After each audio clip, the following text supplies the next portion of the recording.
ಒಂದಷ್ಟು ತಿಂಗಳುಗಳೇ ಕಳೆದೋಯ್ತು.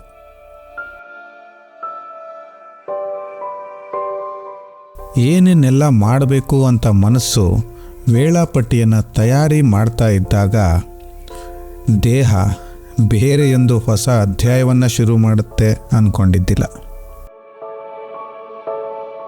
20-30 ಉತ್ಪ್ರೇಕ್ಷೆಯ ಕೃತ್ಯಗಳ ಫಲವನ್ನು 40 ಬರ್ತಾ ಬಡ್ಡಿ ಸಮೇತ ತೀರಿಸೋ ಸಮಯ ಬಂತು. ಇವತ್ತು ನಾನು ಬಸವ -3 ಮೊದಲ ವಿಸ್ಡಮ್ ಹಲ್ಲುಗಳು ತೆಗೆಸ್ಕೊಳ್ಳೋ ಸಮಯದಲ್ಲೇ ಬುದ್ಧಿ ಬರಬೇಕಿತ್ತು. ಬೇಡವಾಗಿರೋ ಅಪೆಂಡಿಕ್ಸ್ ಹೋದಾಗಲೂ ಹೆಂಗೂ ಬೇಡವಾಗಿದ್ದಲ್ವಾ ಅನ್ನೋ ಉತ್ಪ್ರೇಕ್ಷೆ.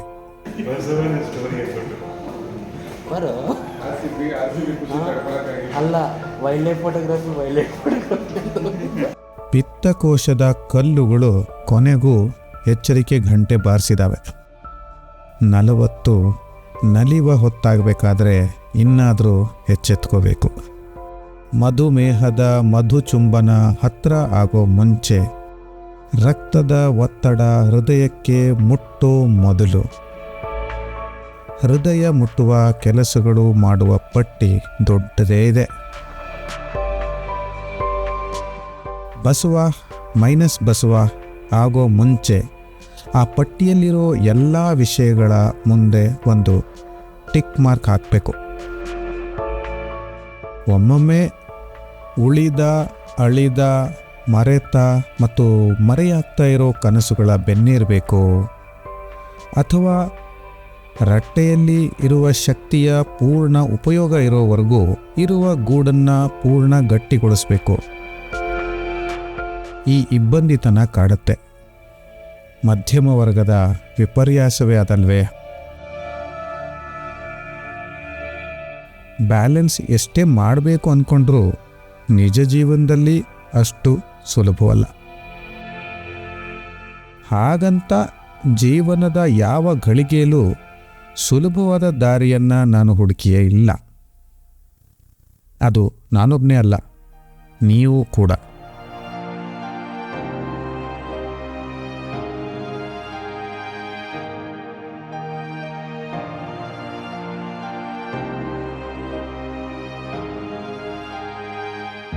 ಒಮ್ಮೆ ಯೋಚಿಸಿ, ಆ ಲಕ್ಷಾಂತರ ವೀರ್ಯಾಣುಗಳ ಓಟದಲ್ಲಿ ಬಲಶಾಲಿಯಾಗಿದ್ದು ಬಲು ಬೇಗ ಓಡಿ ಗೆದ್ದದ್ದು ನಾವಲ್ವೇ? ನಮ್ಮ ಪ್ರಜ್ಞೆ ಇಲ್ದಿದ್ದಾಗಲೇ ನಾವು ನಮ್ಮ ಜೀವನವನ್ನು ಸುಲಭವಾಗಿ ಬಿಟ್ಕೊಟ್ಟಿಲ್ವಂತೆ. ಇನ್ನು ಈಗ ಇಷ್ಟು ಪ್ರಬುದ್ಧತೆ ಬೆಳೆದಾಗ ಯಾಕೆ ಬಿಟ್ಕೊಡ್ಬೇಕು? ಅದೇ ಕೂಡ ನನ್ನ ಯೋಜನೆ. ಆರೋಗ್ಯ, ಅಭಿವೃದ್ಧಿ, ಸೃಜನಶೀಲತೆ ಎಲ್ಲವೂ ನಡೀಲೇಬೇಕು. ಹೊಸ ಪ್ರಯತ್ನಗಳು ಮುಂದುವರಿಸಲೇಬೇಕು.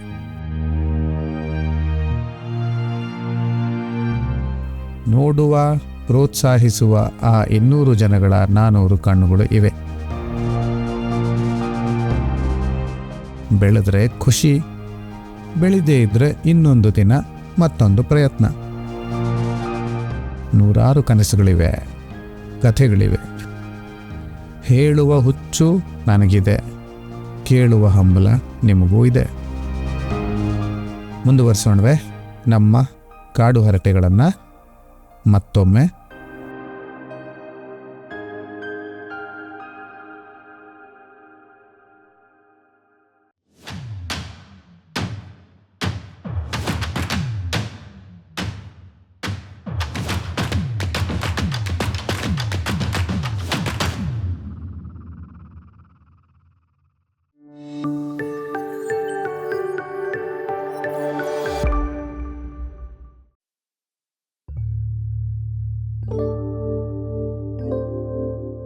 ಯಾವತ್ತು ಡಾಕ್ಟ್ರುಗಳು ನನಗೆ, ಏನಪ್ಪ ಇದು, ಪಿತ್ತಕೋಶದಲ್ಲಿ ಇಷ್ಟು ಗಣಿಗಾರಿಕೆ ಮಾಡ್ಕೊಂಡಿದೀಯಾ, ಈ ಅಕ್ರಮ ಗಣಿಗಾರಿಕೆಯನ್ನು ನಿಲ್ಲಿಸೋಕೆ ನಾವು ಆ ಅಂಗವನ್ನೇ ತೆಗೆದು ಹಾಕಬೇಕು ಅಂತ ಹೇಳಿದಾಗ 2 ಮುಖ್ಯ ಭಯ ಕಾಡಿತ್ತು ನನಗೆ. ಒಂದು, ಬರಗೆಟ್ಟವನಂತೆ ತಿನ್ನೋ ಬಾಡೂಟಕ್ಕೆ ಪರ ಬರುತ್ತೆ. ಮತ್ತೊಂದು, ತೆಗೆದು ಹಾಕಿದ ಮೇಲೆ ಇನ್ನೆಷ್ಟು ದಿನಗಳು ಕಾಡಿನ ಕನಸುಗಳನ್ನು ದೂರ ಬಿಡಬೇಕು ಅನ್ನೋದು. ಅದಾಗಲೇ ಪ್ಲಾನ್ ಮಾಡಿದ್ದ ತಡೋಬಾದ ಹುಲಿ ಸಫಾರಿಗೆ ಎಳ್ಳು ನೀರು ಬಿಟ್ಟಿದ್ದಾಗಿತ್ತು. ಶಸ್ತ್ರಚಿಕಿತ್ಸೆಯ ದಿನಗಳು ಹತ್ತಿರವಾಗೋಕ್ಕಿಂತ ಮುಂಚೆ ಜಾಸ್ತಿ ಒತ್ತಡ ಇಲ್ಲದೇ ಇರೋ, ಮನಸ್ಸು ಹಗುರಾಗುವ ಒಂದಾದರೂ ಪ್ರಯತ್ನ ಮಾಡಲೇಬೇಕು ಅಂತ ಮನಸ್ಸು ಹಪಹಪಿಸ್ತಾ ಇದ್ದಾಗ ಮೊದಲು ಹೋದ ಜಾಗ ಮೈಸೂರಿನ ಹತ್ತಿರದ ನಗುವನಹಳ್ಳಿ.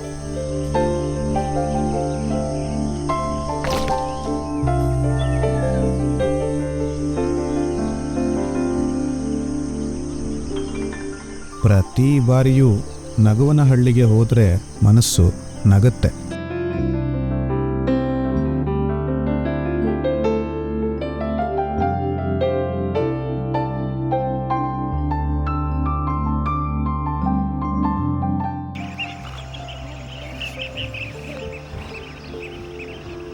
ಅಲ್ಲಿ ನೀಲಿ ಬಾಲದ ಕಳ್ಳಿಪೀರರ ಮಧ್ಯೆ ಕಳೆದ ಕೆಲವು ಗಂಟೆ ಆ ತಿಂಗಳುಗಳ ಬರಗಾಲದ ಹೃದಯಕ್ಕೆ ಅಮೃತ ಸಿಂಚನವಾಗಿತ್ತು.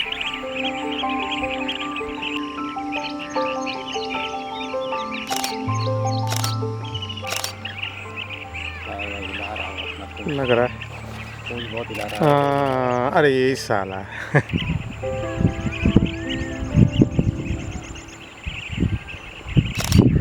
ಇನ್ನು ಸಮಯ ಸಿಕ್ತಾಗೆಲ್ಲ ಬಾಲ್ಕನಿಯಲ್ಲಿ ನಿಂತು ಹದ್ದುಗಳ ಜೊತೆಗಿನ ಗುದ್ದಾಟ ನಡೆದೇ ಇತ್ತು.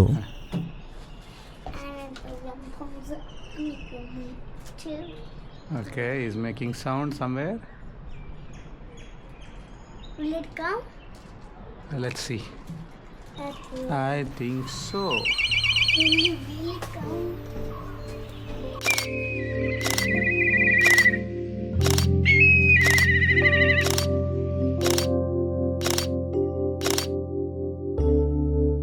ಹೊಟ್ಟೆ ಕುಯಿಸ್ಕೊಳ್ಳೋ ದಿನಗಳು ಇನ್ನೇನು ಬಂತು ಅನ್ನಬೇಕಾದ್ರೆ ಬೆಂಗಳೂರಿನ ಕತ್ತರಿಗಳಿಗೆ ಆಸ್ತಿಯನ್ನು ಬರೆದಿಡೋದಕ್ಕಿಂತ ಊರಲ್ಲಿ ಗೊತ್ತಿರೋ ವೈದ್ಯರ ಬಳಿ ಹೋಗೋದು ತೀರ್ಮಾನ ಆದಾಗ ಮತ್ತೊಂದು ದುರಾಸೆ ಹೊಟ್ಕೊಂಡಿತ್ತು. ಬೆಳಗಿನ ಜಾವ ಬೆಂಗಳೂರಿಂದ ಹೊರಟ ಒಂಟಿ ಪಯಣ 90ರ ದಶಕದ ಹಾಡುಗಳನ್ನು ಕೇಳುತ್ತಾ ಇಳುಕಲ್ಲೋ ಮುಡಿದಾಗ ಮಧ್ಯಾಹ್ನದ ಹೊತ್ತು.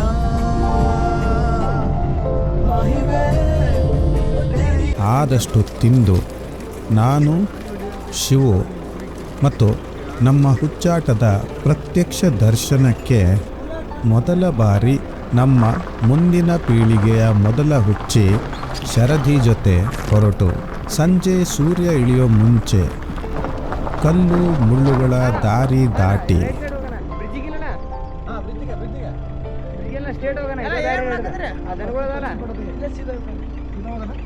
ನಮ್ಮ ಕಾರ್ಯಸ್ಥಳ ಬಾಗಲಕೋಟೆಯ ಹೆರಕಲ್ಲು ಗ್ರಾಮದ ಹಿನ್ನೀರು ಮುಟ್ಟದಾಗ ಕೊನೆಗೂ ಸಿಕ್ಕಿತ್ತು ಆ ಸಾರ್ಥಕ ಭಾವ.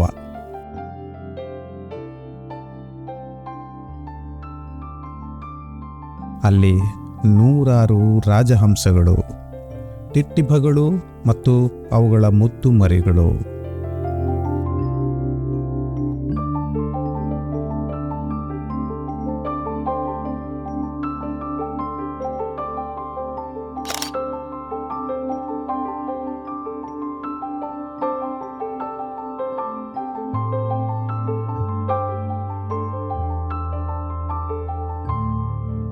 ಚಿಕ್ಕ ಪ್ರೋಟೀನ್ ಕೋಲ್ ಮತ್ತು ಅವುಗಳ ಚಿಕ್ಕ ಚಿಕ್ಕ ಮರಿಗಳು.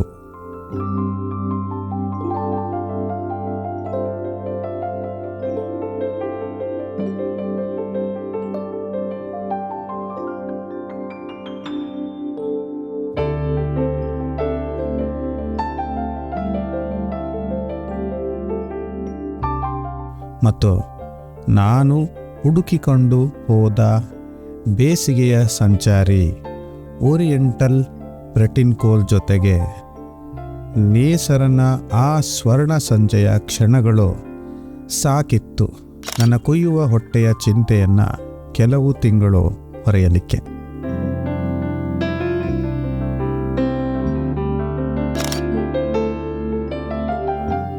ಅಲ್ಲಿ ಕಾಡಿತ್ತು ಕೆಲವು ಸಾಲುಗಳು. ದಾರಿಯುದ್ದಕ್ಕೂ ಪೈರು ನಗುವಂತೆ ನೀರುಣಿಸಿ, ಹಾಲು ತೆನೆಯಲಿ ಅಮೃತ ತುಂಬಿ ನದಿಯು, ಹೇಗೆ ದೂರದ ನೀಲಿಯಲ್ಲಿ ಕೊನೆಗೊಳ್ಳುವುದೋ ಹಾಗೆ ಕೊನೆಗಾಣಿಸೋ ಕೃಪೆಯನ್ನಿಟ್ಟು, ಇರಬೇಕು ಇರುವಂತೆ ತೊರೆದು ಸಾವಿರ ಚಿಂತೆ, ಮಳೆ ಸುರಿಸಿ ಹಗುರಾದ ಮುಗಿಲಿನಂತೆ, ಮಳೆ ಸುರಿಸಿ ಹಗುರಾದ ಮುಗಿಲಿನಂತೆ. ನಮಸ್ಕಾರ.